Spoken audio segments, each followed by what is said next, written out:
कि road show में जरूर भाग लें। ये रोड शो शिवराड़ी मोड़ से इसरी फाटक तक जाएगी। साथी साहब कुछ देर और सही सभा की आपसे 2 दिन के बाद चुनाव प्रचार थम जाएगा, क्या माहौल है, क्या रिस्पॉन्स मिल रहा है आपको? आप लोग एक बुद्धिजीवी पत्रकार हैं और हमको लगता है इतिहास में पहली बार है कि डुमरी के मैदान में पाँव रखने का जगह नहीं था। लोग हाईवे पर, लोग इन छतों पर थे, लोग इन मैदानों के बाहर थे, बाजार से सुन रहे थे। तो ये ऐतिहासिक सभा थी और ऐतिहासिक सभा स्पष्ट कर रही है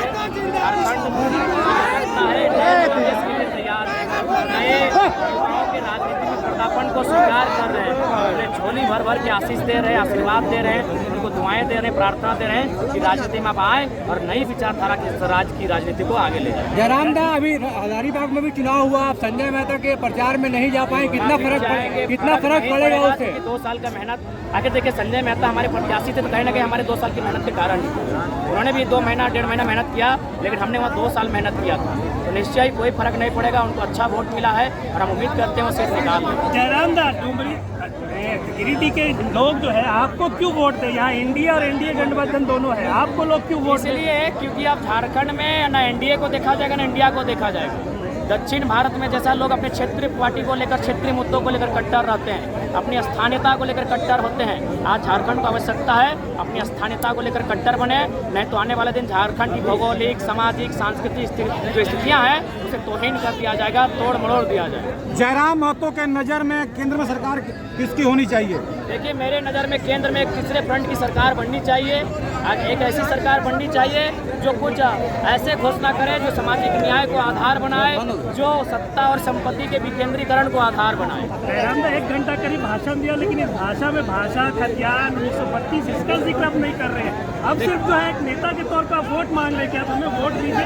नहीं, बेरमो की सभा में हमने बहुत ही विस्तार से बात रखा था और इसके बाद अगर हमारा जब भी कार्यक्रम होगा निश्चय होगा, क्योंकि समय काफ़ी कम होता है और बहुत सारे पॉइंट होते हैं, तो क्योंकि लोकसभा का चुनाव था इसलिए आज लोकसभा को हमने टारगेट किया और खासकर उन विषयों को टारगेट किया जो हम लोग नया करने जा रहे हैं राजनीति में। जयराम महतो पहली बार चुनाव, वो बोल रहे बच्चे हैं, ये कुछ नहीं करेंगे, ये सिर्फ जो है सोशल मीडिया की देन और इसी वजह से जो है ये ठीक है। अब सोशल मीडिया है कि ऑफलाइन है कि ऑनलाइन है, वो 25 तारीख की वोटिंग और 4 तारीख के रिजल्ट को पता चलेगा।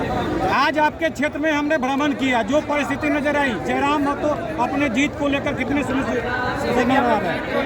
आश्वस्त हैं। आज चाहे बेरमो की जनसभा हो, कतरास की जनसभा हो, डुमरी की जनसभा हो, गिरिडीह का रोड शो हो, गोमिया का रोड शो हो, जो अपार समर्थन और प्रेम मिला है वो कहीं ना कहीं बदलाव की ओर साफ संकेत दे रही है। सीधी टक्कर किससे होगी?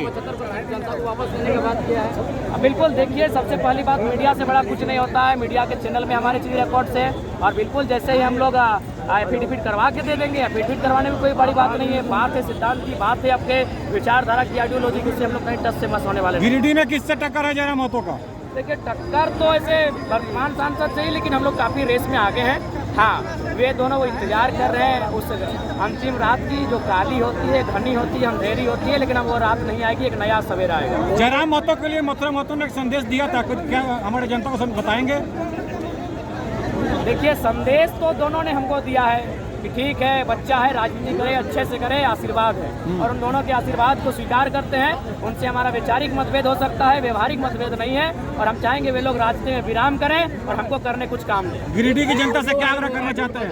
हम खंडन करते हैं, पूरी तरह से खंडन करते हैं, उससे हमारा कोई ताल्लुकात नहीं है। हम लोग के पास इतना समय नहीं कि हम लोग 2 सेकंड किससे बात करें। देखिए, हम लोग नई पार्टी हैं और भित्रघात किस पार्टी में नहीं होता है। जगन्नाथ बाबू के साथ भित्रघात हुआ था, लेकिन कुछ लोग हैं जो हमने पहले ही 1 लाख दा को जब टिकट दिया था, हमने उन्हें 2 बजे रात को नवाडी बुलाया था और हमने कहा था 1 लाख दा, हम हाथ जला के आपको टिकट दे रहे हैं, क्योंकि आज भी लोगों की मेंटालिटी में है कि अल्पसंख्यक केवल दरी बिछाए, हम आपको नेतृत्व अवसर दे रहे हैं। हम पर बहुत आलोचनाएं होंगी और बिल्कुल 2 दिन सोशल मीडिया धुआं था, हम फेसबुक बंद कर दिए थे, लगातार लोगों ने हमें दम भर के, जी भर के गालियां दी थी, लेकिन हमने टस से मस ने वकना है 1 लाख लड़ेंगे तो लड़ेंगे।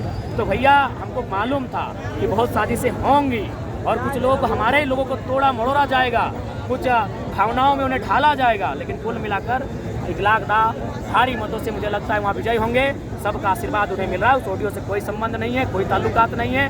ऐसी बातें और भी आएंगी। डुमरी में भी एक लोग आए थे जो हमारे पार्टी को छोड़ कहीं चले गए, बैरमो में भी सुने, कोल्हान में भी किसी ने प्रेस कॉन्फ्रेंस कर दिया। अरे भाई तो आप वे कह रहे हैं कि आपकी पार्टी को विचारधारा नहीं मिल रही है। अभी हम लोग चुनाव जीते नहीं, कौन सी विचारधारा की बात कर रहे हैं आप डुल्लू महतो के साथ है कि अपने प्रत्याशी के साथ? प्रत्याशी के साथ हैं, हम अपने प्रत्याशी के साथ हैं। लेकिन ऐसे आरोप तो लग रहे हैं कि आरोप लगेंगे, अंदर खाने से आप जो नहीं, डुल्लू महतो को समर्थन, अगर कोई हमको किसी प्रकार का एक एविडेंस दे दिया जाए तो हम बिल्कुल हार मान लेंगे, उनका स्वीकार कर लेंगे।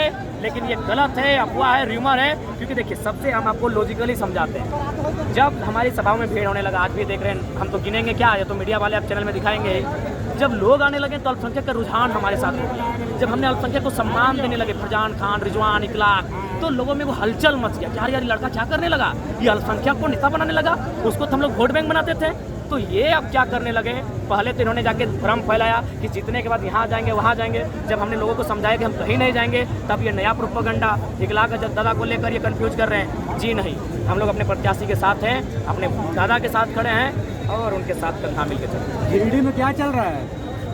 गिरिडीह में सिलेंडर भेजदा, गिरिडीह की फिजा में सिलेंडर बह रहा है। अपने चाहने वालों को क्या संदेश देंगे?